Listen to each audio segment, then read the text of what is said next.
Now the latest on the MSC NAPOLI. In January, the ship got into difficulties in a storm.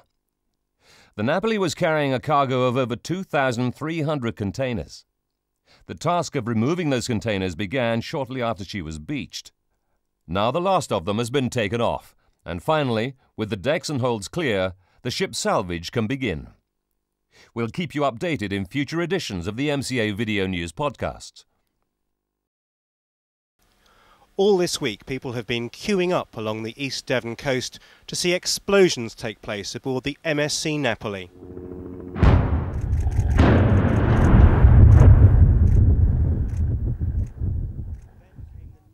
Now watch closely at this next section. We've speeded up the footage to show you what happens in the space of 10 minutes. So now the job is done and everyone here is very impressed. But what next for the Napoli? Last month, if you took a helicopter trip over the Napoli, you could clearly see what's left of its rusting remains sticking out above the water. But it's been a painfully slow process pulling apart what's left of this cargo ship. Spotlight has learned today that there are problems with the salvage operation, trying to get rid of the giant engine which is below the sea. It weighs around 1,400 tons and it simply won't budge. These pictures, taken earlier during the operation, show the cutter which has been pulling the Napoli apart. It's been damaged by the strength of the engine still below the water. And it all means a delay to this operation. Now it could be late autumn or even winter before it's completed. Divers have been using underwater cutting gear.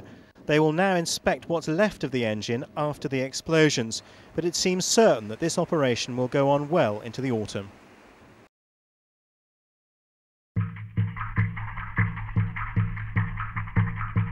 All that heaving and hauling to remove the forward section of the Napoli has done the stern no good at all.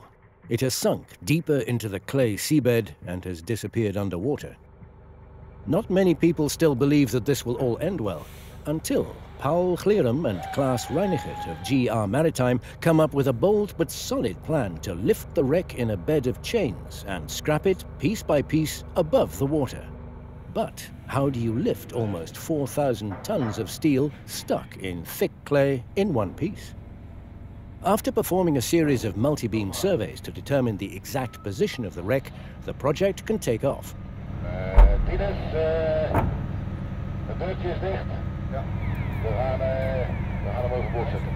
Salvos will thread 12 chains under the wreck using a special drilling system. The habitat, a watertight cabin with the drilling machine, will be lowered onto the seabed. Positioning needs to be precise to ensure the chains are exactly parallel to each other. Despite modern technology and electronics, ship salvage is still the work of man. GR Maritime contracted subsea diving company DISA from Belgium for the underwater activities. The drilling rig is in position and drilling can start. The operator on board the mother vessel starts the engine, and the first 4.5-meter long drilling rod disappears into the seabed. When most of it is underground, the operator adds a rod using the automated connection system and continues drilling and adding rods until the drill appears above the seabed at the other side of the wreck. Now, a diver needs to replace the drill head with a reamer. But how do you find a 15-centimeter thick rod underwater when visibility is less than 50 centimeters? Luckily, a stream of air bubbles from the air under pressure in the rod shows the diver the drill head position. The stakes are high here, so Didier, one of the two owners of DISA, is personally in control.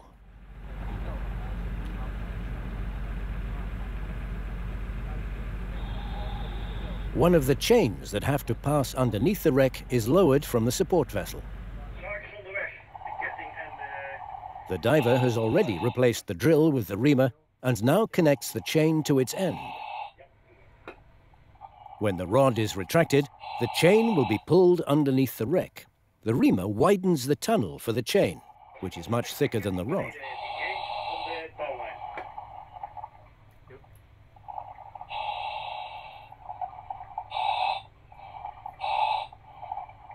2 barges will be anchored alongside the wreck, one to port and one to starboard.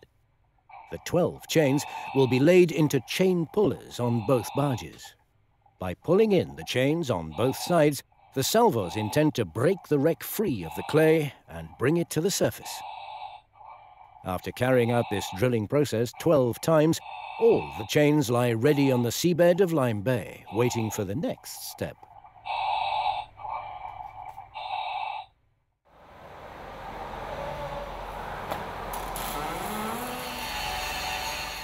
The contract for constructing the 24 chain pulling machines, each with a pull capacity of 250 tons, has been awarded to Hydrospecs in Hengelo. The forces on these machines will be gigantic, but brute force alone is out of the question. Power, precision and accurate control are essential. So Paul and Klaas visit the factory regularly, together with some of their specialists.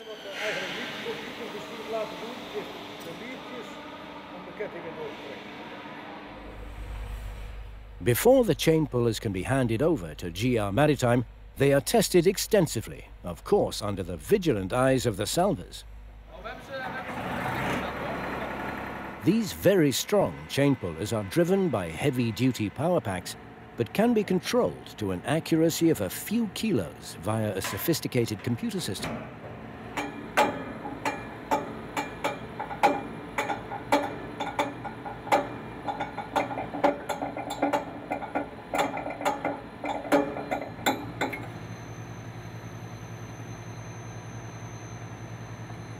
When it has passed all tests, each chain puller is ready for transport to Hapo in Dordrecht, where 2 barges are being prepared. At Hapo, they are about to load the last machines onto the barges, including 2 large mobile cranes and 2 heavy-duty hydraulic cutters. The deck area on the barges is efficiently planned. Besides space for the chain pullers, there's an area for cutting up the large sections coming off the wreck and a storage area where the scrap can be stored till it can be transported to a scrapyard in Rotterdam. The chain pullers have been designed to be transported in a standard 20-foot container. This will also come in handy for future projects, as it will reduce transportation costs, while the barges required can often be contracted locally. When it is ready, the barge Sainty 8 departs for Lyme Bay, soon to be followed by the Atlas.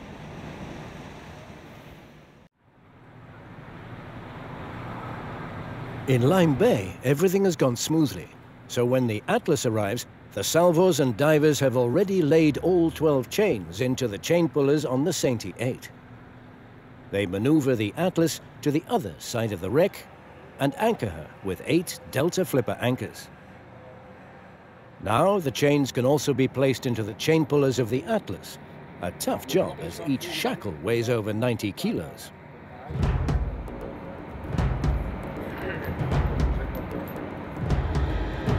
All stop.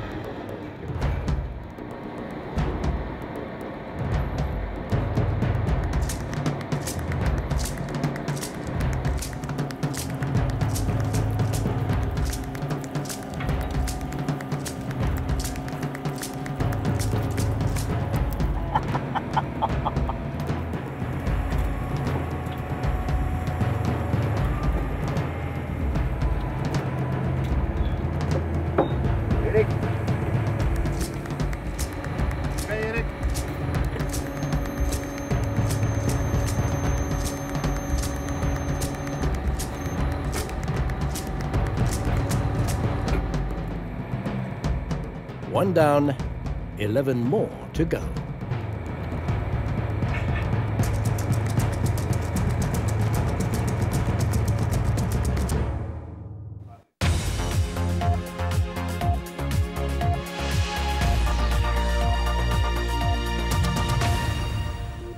The beginning of the end, the operation to remove the final section of the Napoli gets underway.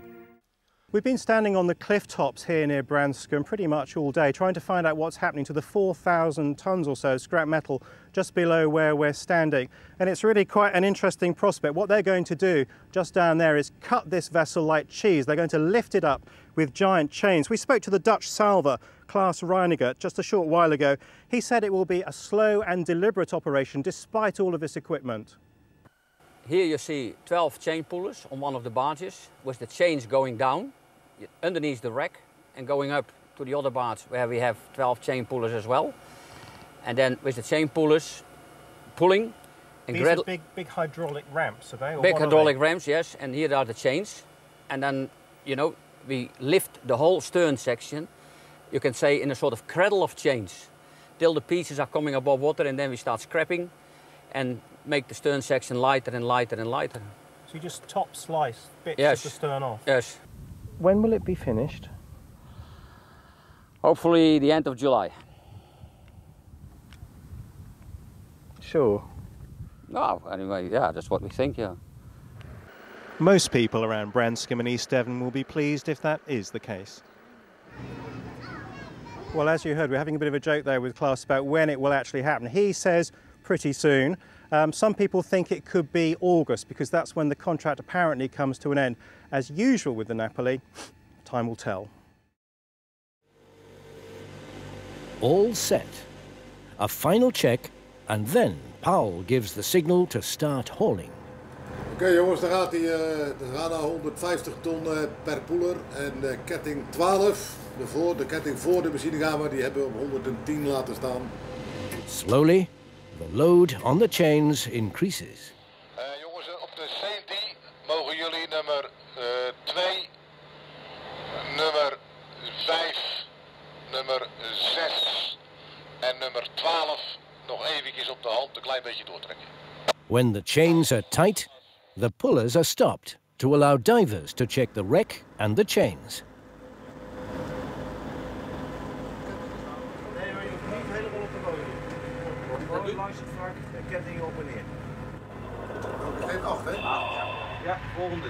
Most are nicely in position, and after some minor adjustments, the green light is given to continue pulling. The salvors take advantage of the good weather and work on around the clock. It's a beautiful, quiet night, when suddenly all the alarms go off. There's something seriously wrong. On the control monitor, they see the forces on the chains increase and run deep into the red. Knowing the chains cannot hold for long, they rush to the pullers. But before they can take action, some of the chains have already snapped, and the operation has to be aborted. The seabed's heavy clay turns out to be even stickier than expected, and the load on the chains was more than they could handle. So new, stronger chains have to be ordered. Meanwhile, the salvors decide to work the chain tunnels by welding sharp steel teeth to the shackles of an old chain and pull this chain back and forth through the tunnels to loosen the clay. So as not to lose any more valuable time, they also salvage some major parts already detached from the wreck. After the propeller, it's the rudder's turn.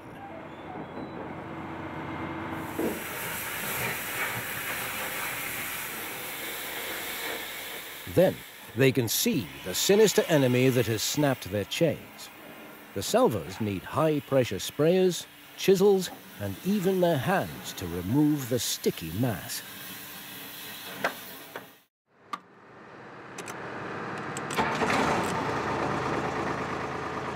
The new, stronger chains have arrived, and the engines can again be started. Slowly, the chains take up the load. But suddenly, there is a loud bang. Despite a load of only 140 tons, comfortably within the certified limits, one of the new chains snaps.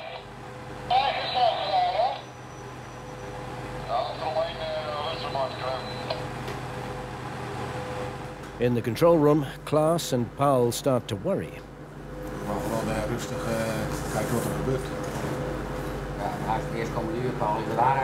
Their worry is justified. when soon after a second and then a third chain snaps. Again, they need to abort. Will GR Maritime ever manage to keep to their deadline?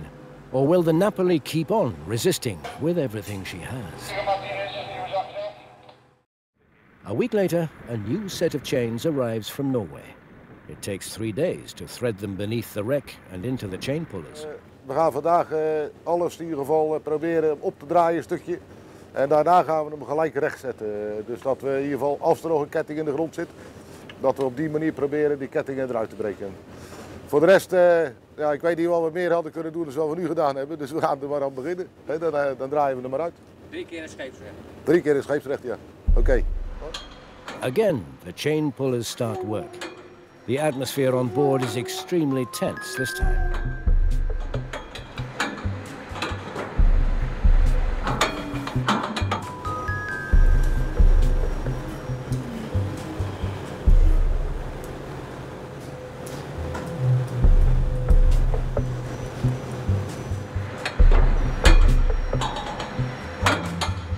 Vibrations felt through the barges announce that something is about to happen. This time the chains hold, and the Napoli finally capitulates. The chain pullers continue hauling at a rate of 30 meters an hour, and soon the first rusty piece of the Napoli breaks the surface. All systems are halted to allow divers to inspect the wreck. Anything sticking out from the wreck that could snag the bottom of one of the barges might still mean failure for the whole operation. Finally, good news. The divers found some cracks, but the wreck is lying stable in her bed of chains. The chain pullers can continue. Pretty soon, a large piece of the hull has surfaced. This has to be removed quickly before it can damage the barge. It's the first time in almost a year that anyone has set foot aboard the Napoli. After a thorough inspection for safety and stability, the breakers can finally get to work. Cutting torches are used to separate large pieces from the wreck, and the crane hoists these onto the deck of one of the barges. With torches and hydraulic cutters, they reduce them to small, manageable pieces of scrap.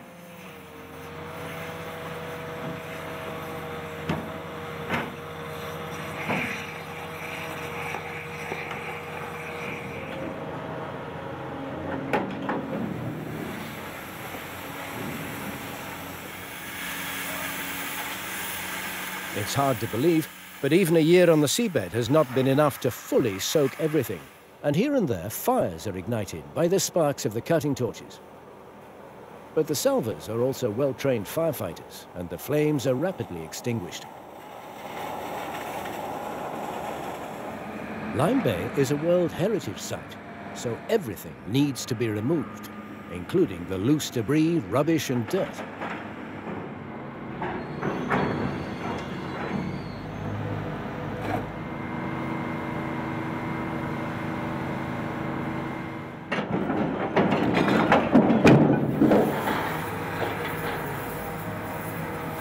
Waar wou je die container hebben? Ja, doe maar achterop alsjeblieft. Ik kom naar dek toe, meneer Marigootje mee. When the wreck has been demolished down to the waterline, it's time to haul it up a bit further. Lifting, inspecting, cutting, scrapping, cleaning. Lifting, inspecting, cutting, scrapping, cleaning, lifting.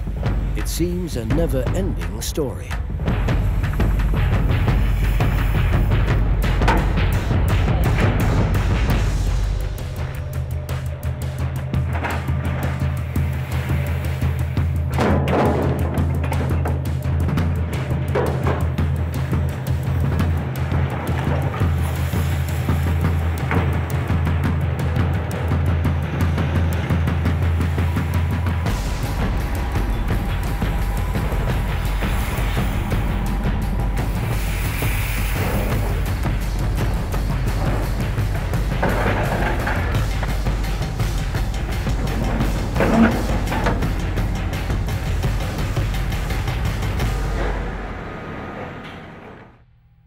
Well, it had to happen eventually. The final piece of the MSC Napoli was lifted from the seabed at Branscombe this afternoon.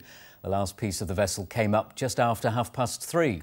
Today really has been a very long time coming indeed. It was January the 20th, 2007 when the MSC NAPOLI was deliberately run aground here.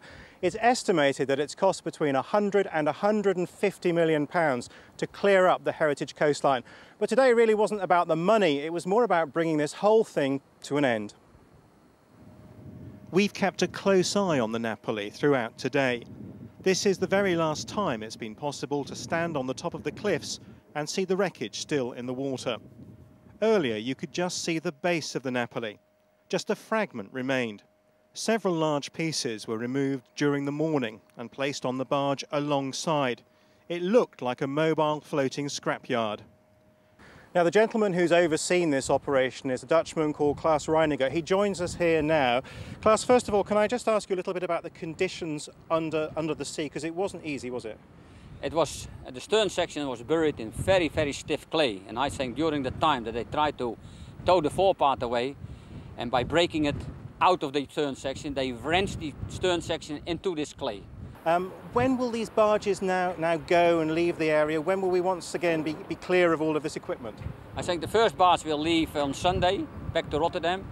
And then the second barge on Wednesday, Thursday, with all the scrap also for Rotterdam, because in the contract we have to deliver all the scrap to a scrapyard in Rotterdam. And you're looking forward to going home briefly? Very much, because now I'm relieved, relaxed, and I want to go home. All right, Klaus, thank you very much for everything you've done here. Obviously, everyone here now is breathing a huge sense of relief that this is all finally over. In spite of sticky clay, chains, weather, and the resistance of the ship herself, GR Maritime and their partners DISA and Hapo have done the job within the agreed time frame. On the 31st of July, the barge with the last remnants of the NAPOLI arrives in Rotterdam. The final curtain for a mighty ship, but also a magnificent performance against the odds by a special salvage company.